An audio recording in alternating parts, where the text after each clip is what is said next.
Welcome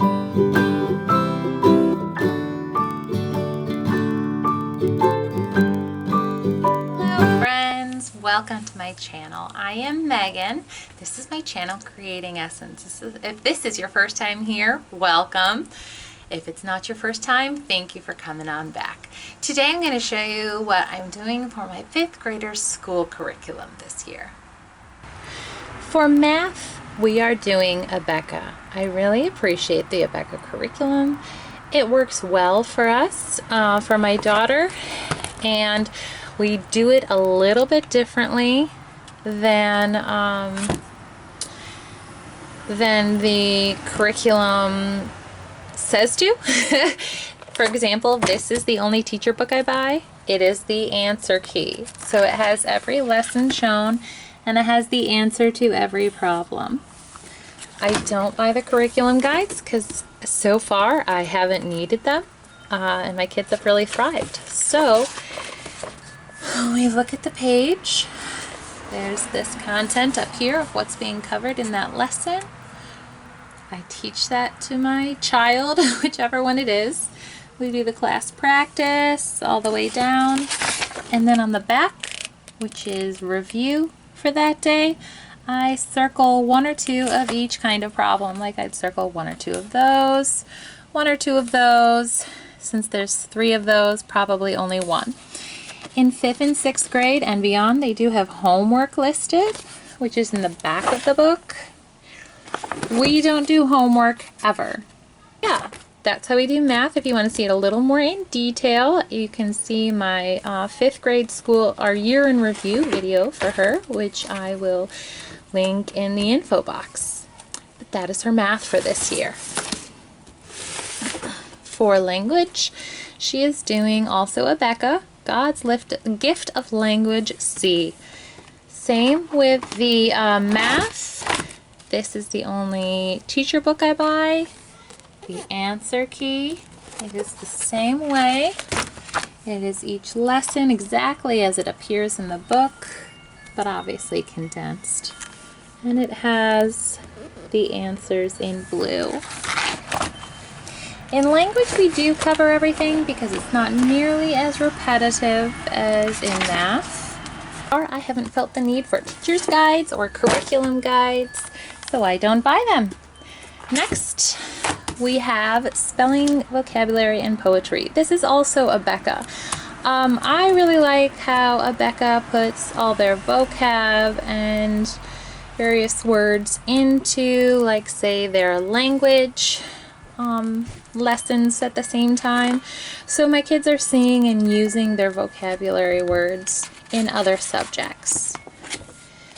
We don't do the activities. The activities are a little, I mean, this is list 19, 35 words.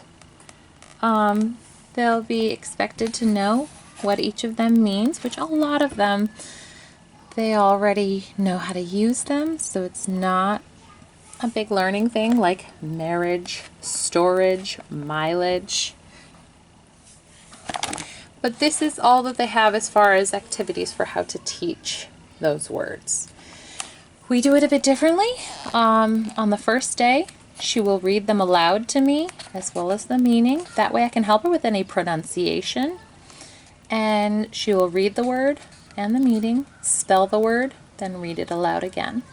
And that's the first day. The second day, she will write all the words, not necessarily the meanings, but she will write all the words. The third day, she'll usually write the words again. The 4th day of the week, we'll do a fun activity, like I will plug these all into Spelling City, and she'll do some games with them. Or I will print a word search or a crossword puzzle with some of the various apps they have online for those. And I can link those apps if anyone's interested. Just let me know in the comments. I'm happy to provide them. And then on the 5th day, usually every Friday, we have a spelling test. So we really don't do any of this. We don't even write in our spelling books because we just use the information from the list itself. Next, we have reading. We went away from the Abeka readers a while ago, and this year I got her reading books from a list, kind of a compilation of reading lists that I saw on Pinterest that were wholesome classic literature type of books recommended for later elementary and middle school years. So, Jane of Lantern Hill by L.M. Montgomery. She is the author of Anne of Green Gables series, Emily of New Moon series, and so many others. I found this book on eBay, and all of these I found on eBay. These books, all 6 of them that I got, we will supplement with library books as needed in between, but these are the major reading books that she will read and then write book reports on after. All of these I got on eBay for no more than $3 each, and medium mail shipping, which is very affordable. So we have Jane of Lantern Hill, Roll of Thunder, Hear My Cry, Freedom Train, the story of Harriet Tubman, The Bronze Bow, Joni, An Unforgettable Story. It's the story of Joni Eareckson Tada, her autobiography, and The Jungle Book. My daughter read an abridged version of this last year, and she really liked it, so I got the full version of it this year. Even though it is a bigger, thicker book, with her already being familiar with the story, it would be a good time to move into the full version. Next, we have... Oh, I forgot to mention. This is an Usborne book that I got that I really liked the looks of, and I got to help her with the language. It is the Usborne Illustrated Grammar and Punctuation book. I love this because it gives you pictures and examples of how to use all of these really common upper elementary and middle school level grammar concepts.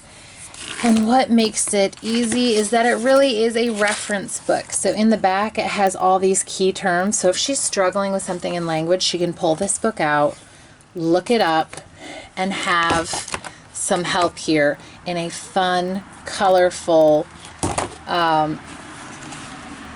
different, kind of a different viewpoint, a different way to look at them, to give her a better idea of some of these things she might be struggling with. For science, I showed you guys last year, we started with Flying Creatures of the Fifth Day for science, doing lap books with these. We will be finishing it this year. This is a really heavy duty book. This is a lot of reading, a lot of interactive activity. There is a lot of content to be learned here, and we did not finish it last year. So we will be finishing it this year, and then when we finished, we will be moving on to the next book. I'm not sure exactly what that is. I don't know why the name is escaping me right now, but it's the next Apologia book, and I will have it on the screen here. For history, we are doing American history, and we are starting with the history of the Native Americans. If you watched my year in review videos this year, you know that we also did this. We did American history last year. However, last year we did it a bit differently. We started out doing Abeka history textbooks, and it was just too much last year. So we switched to unit studies about halfway through the year, and we just kind of went where we wanted with it. We jumped in, grabbed people from history. We did St. Nicholas at Christmas time. We did Squanto at Thanksgiving. We did Valentine, like St. Valentine at Valentine's Day. The real St. Patty for St. Patrick's Day, and we did more in between, but we kind of stuck with those to do big, deep unit studies. We studied Anne Hutchinson, we studied Miles Standish, and a few other people that were key in the discovery of America. But this year, I really want to do a full year on American history. We are starting with the history of the Native Americans, because I know most things start with Christopher Columbus, but there were people here before him. So we're going to do a unit study on the history of the Native Americans. We're using this Usborne Starting Point History, who were the first North Americans. It has internet links to help build on that. And we are also going to be doing lap books on the topic, and doing map work with the regions and what major tribes were in those regions, and trying to learn a little bit about each of those tribes. And then we will lead into 1492 when Columbus sailed the ocean blue and all that jazz. But we are starting here.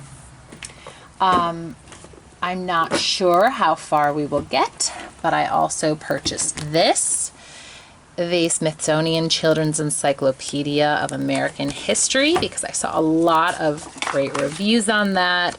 The content, it looks pretty good, but it does start kind of classically where the two worlds meet. It talks briefly about Leif Erikson and his Vikings, and it kind of goes into 1492. But it really looked like a fantastic book. In addition to that, see, they do cover some on the Native Americans there. So that is encouraging to see that. But we're going to be digging deeper and doing a lot more of this. So this is a book that we will be using. We'll be supplementing so much with other things, but there's that. And when we get to this point, we'll be using this as a reference and some reading for my 6th grader, The Politically Incorrect Guide to the Founding Fathers. This is a fantastic book with information that is historically accurate, cited and proven, but it tells a lot of the story that is usually glossed over or ignored entirely in mainstream history. If we get that far, we also have The Politically Incorrect Guide to the Constitution. Again, the same kind of concept. It's written by a different PhD than the Founding Fathers book, but it's great content.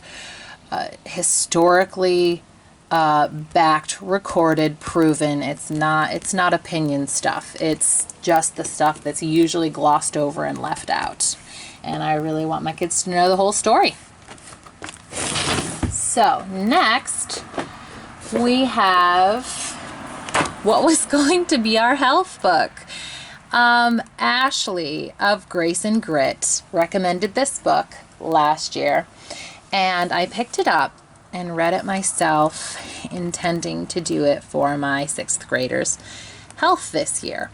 And she ended up finding it in the schoolroom and just taking it and reading it over the summer or even the spring.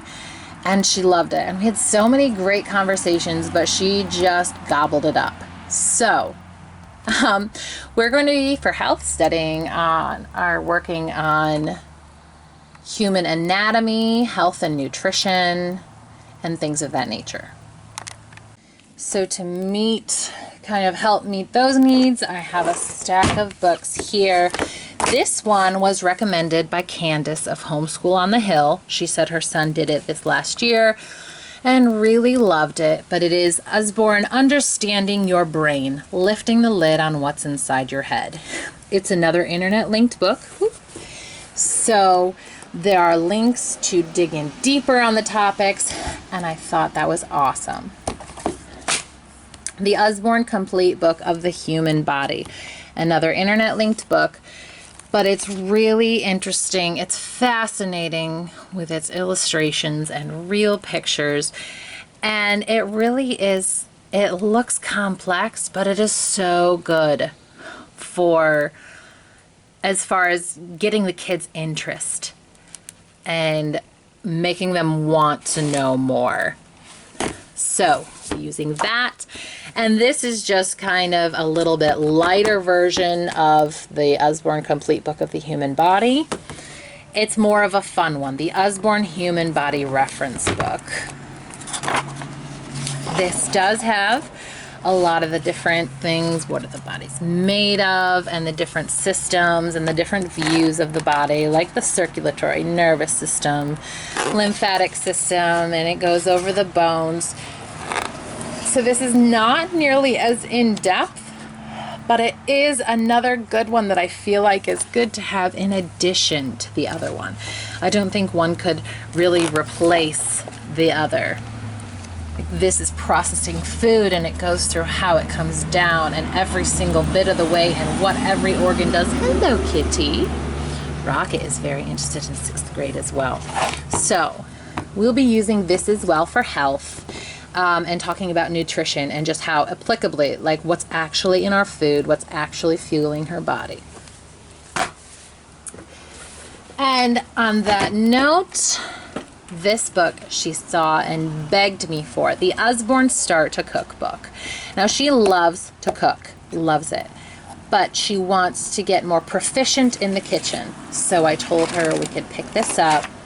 It goes over how to use it, getting started, the different things like the safety, the oven, the measuring, the serving size, what a pinch of salt means, substituting things like that most adults just know from experience, but she really wants to know more than she does now. Chopping safely, when to ask for help, being aware that even when you turn the stove off, it stays hot, things like that. And then it's split up into different sections.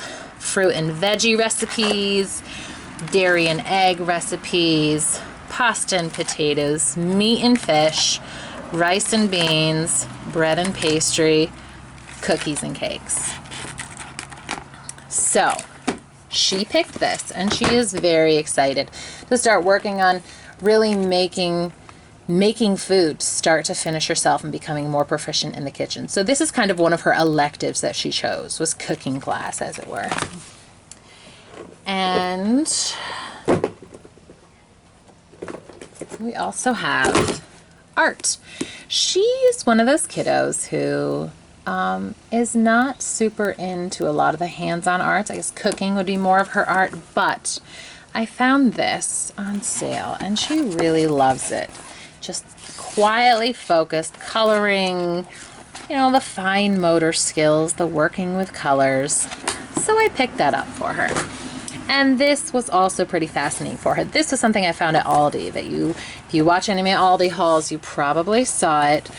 But I figured getting her started into paper crafts and things of that nature just to see if it would pique her interest in something, creating things. It has all sorts of different categories for how to make these things, the specific folds, and that it includes a bunch of really beautiful papers in the back for the folding of the origami. And last but not least, her free writing. Now, this is another thing I learned from Ashley Williams on Grace and Grit. And she gives her kids a composition notebook. They do copy work as well, but we're just, pardon the giant truck, jeepers. We're going with, to start, we're starting with a book. This is A Girl's Guide to Making Really Good Choices by Elizabeth George. We'll go through and I will write her assignment. There's 1 or 2 questions at the end. She will answer them, and then we go back and forth with questions, talking to each other there. So that is to get started. She writes what she thought about it, what it made her think about, as well as answering the questions in that assignment. And I read it, and if I have any questions, I write back to her. And it's just kind of a way to get her to think about something she's read and then expand on it. Once that book is done, we will be moving on with more actual free writing. This book I'm just using as a little structure to get those wheels turning. And when she's done with it, I bought a case of these composition notebooks, actually, so of all different colors on Amazon, because it's so much cheaper that way. She and my second child also has one, so they will be doing free writing that way. And that wraps it up. I hope you stuck around all the way through, but that is our plan for my oldest daughter for 6th grade this year. If you have any questions or comments on any of our selections, I would love to see them in the comments. I'm happy to answer them. I try to respond to every single thing in my comments. If you enjoyed the video today, please give it a thumbs up, share it if you think you know someone who would find it useful. And if you don't want to miss any more videos like this, please subscribe by hitting the little red button below that will give you a notification whenever I post a new video. Upcoming, I have my son's 4th grade year, my second daughter's 2nd grade year, and my second son's 2nd pre-K year, or kind of easing into kindergarten year. Thank you so much for sticking around. Have a wonderful day.